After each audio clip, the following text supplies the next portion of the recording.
Hey guys, Henry here from Product Creation Formula.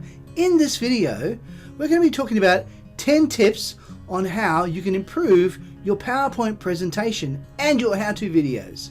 You know, here at Product Creation Formula, we love to give you tips and tricks to help you create your products quickly and easily. Along with that, we also do product reviews as well as tips on how to make money online.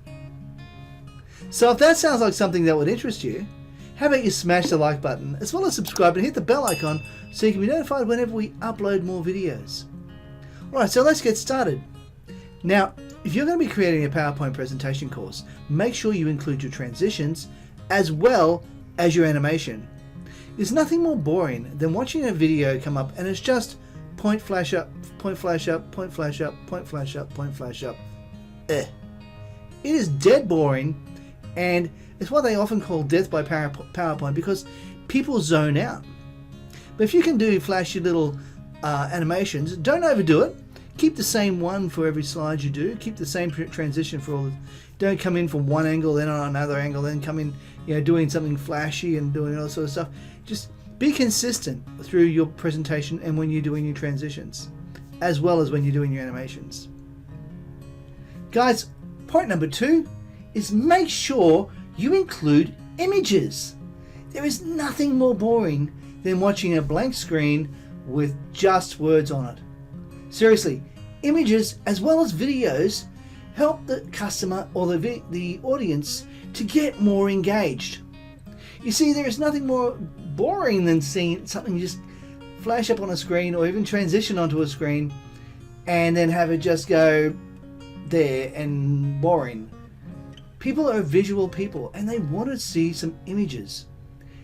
And by having images and videos, and as well as GIF images, come up on the screen with even some sound effects every so often, you'll find people will be way more engaged in your content.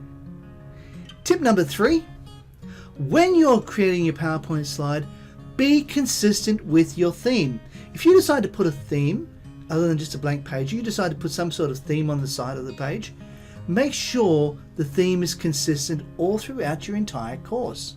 Because the reason you want to do that is to make sure that people don't get lost in translation. If you have, say for example, a camera theme, or you have some sort of theme, a blue theme at one point, and then you have a completely different theme in your next slide or in your next video, and then you have a different theme in another video, it'll confuse people. People will go, what, did you just grab a whole bunch of your videos from different courses and whack them all together in one course? It doesn't look professional. But having a consistent theme right throughout your entire course, people can relate to it and they don't have to think too hard about it. And they're thinking about what you're teaching, not about what's happening on the screen with your inconsistency of your slides. So you don't want that. You want them to be thinking about what you're teaching. Point number 4, don't just read what's on the screen. So in other words, don't have a whole bunch of words come up on the screen and you read exactly what's on those words. If you have a couple of lines and then transition to the next slide, next line, just read what's on that and then move to the next one and read what's on that. That's called death by PowerPoint, and people will tune out because they can read probably faster than you can read it out aloud.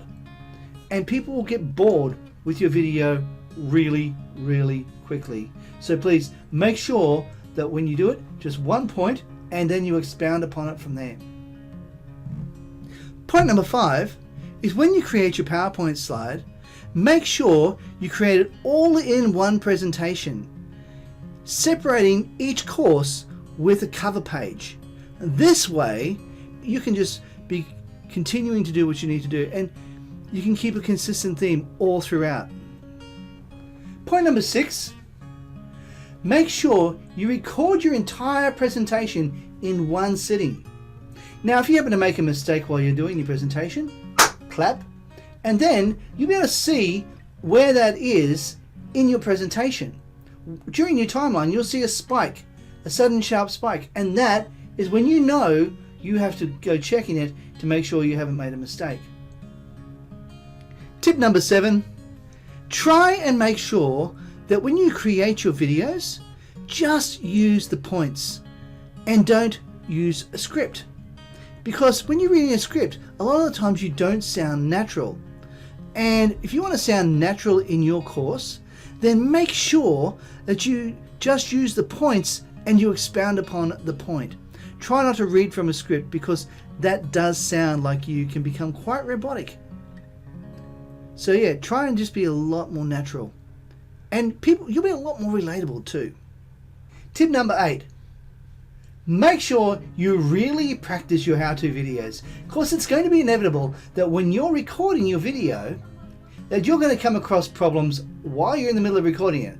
And then you're going to go, and then you have to go back and fix it. And it wastes time in your video. So make sure you become quite proficient at actually picking up on any mistakes. And if you do happen to come across a mistake, point out what that mistake could be, so as the person who's watching the video can know for future reference on how to fix it. Point number 9 is make sure that when you're creating your course, that you're creating your course for one person at a time. Because that is really what you're doing. It's like you're sitting there with somebody and they're watching over your shoulder. And then through doing that, especially your how-to videos, they're watching over your shoulder and you're showing them exactly how to do something. So make sure that you use words like you and things like personalize it by doing things like that.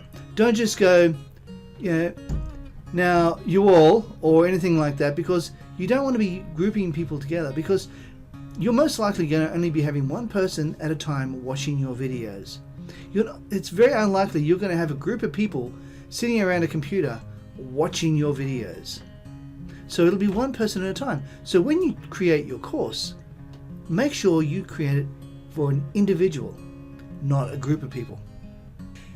Point number 10. Now, when you are creating your videos for your how-to videos, try to remember that you may have people who have never ever done this course before, or even done any lead up to this course. They may know nothing about what you teach.